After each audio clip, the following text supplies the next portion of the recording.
बैकुंठ चतुर्दशी व्रत की ये पौराणिक कथा पढ़ने सुनने मात्र से होगी बैकुंठ लोक की प्राप्ति।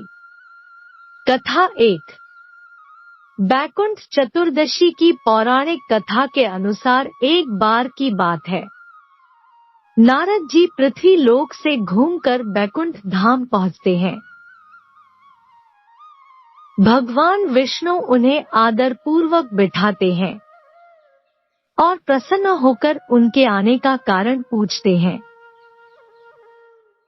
नारद जी कहते हैं, हे प्रभु, आपने अपना नाम कृपानिधान रखा है।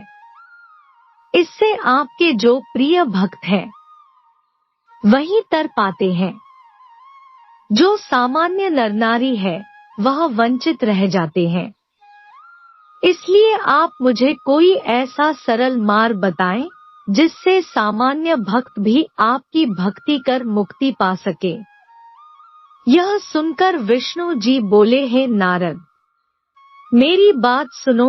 कार्तिक शुक्ल पक्ष की चतुर्दशी को जो नर नारी व्रत का पालन करेंगे और श्रद्धा भक्ति से मेरी पूजा अर्चना करेंगे, उनके लिए स्वर्ग के द्वार साक्षात खुले होंगे। इसके बाद विष्णु जी जयविजय को बुलाते हैं और उन्हें कार्तिक चतुर्दशी को स्वर्ग के द्वार खुला रखने का आदेश देते हैं। भगवान विष्णु कहते हैं कि इस दिन जो भी भक्त मेरा थोड़ा सा भी नाम लेकर पूजन करेगा वह बैकुंठ धाम को प्राप्त करेगा। कथा 2। पौराणिक मतानुसार एक बार भगवान विष्णु देवाधिदेव महादेव का पूजन करने के लिए काशी आए। वहां मणिकर्णिका घाट पर स्नान करके उन्होंने 1000 स्वर्ण कमल पुष्पों से भगवान विश्वनाथ के पूजन का संकल्प किया। अभिषेक के बाद जब वे पूजन करने लगे तो शिवजी ने उनकी भक्ति की परीक्षा के उद्देश्य से एक कमल पुष्प कम कर दिया। भगवान श्रीहरि को पूजन की पूर्ति के लिए 1000 कमल पुष्प चढ़ाने थे। एक पुष्प की कमी देखकर उन्होंने सोचा, मेरी आंखें भी तो कमल के ही समान है। मुझे कमल नयन और पुंडरीकाक्ष कहा जाता है। यह विचार कर भगवान विष्णु अपनी कमल समान आंख चढ़ाने को प्रस्तुत हुए।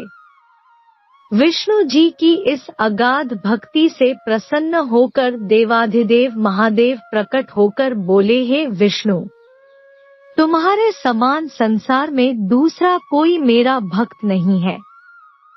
आज की यह कार्तिक शुक्ल चतुर्दशी अब बैकुंठ चतुर्दशी कहलाएगी और इस दिन व्रत पूर्वक जो पहले आपका पूजन करेगा उसे बैकुंठ लोक की प्राप्ति होगी। भगवान शिव ने इसी बैकुंठ चतुर्दशी को करोड़ों सूर्यों की कांति के समान वाला सुदर्शन चक्र विष्णु जी को प्रदान किया। शिवजी तथा विष्णु जी कहते हैं कि इस दिन स्वर्ग के द्वार खुले रहेंगे।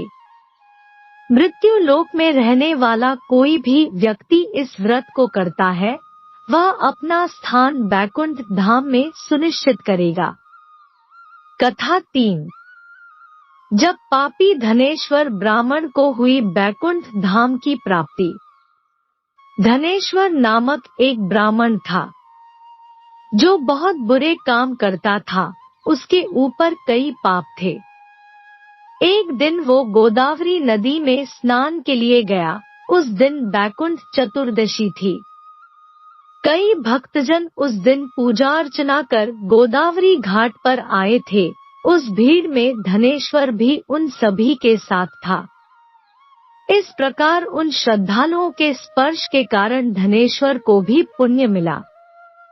जब उसकी मृत्यु हो गई तब उसे यमराज लेकर गए और नरक में भेज दिया। तब भगवान विष्णु ने कहा, यह बहुत पापी है, पर इसने बैकुंठ चतुर्दशी के दिन गोदावरी स्नान किया और श्रद्धालुओं के पुण्य के कारण इसके सभी पाप नष्ट हो गए, इसलिए इसे बैकुंठ धाम मिलेगा।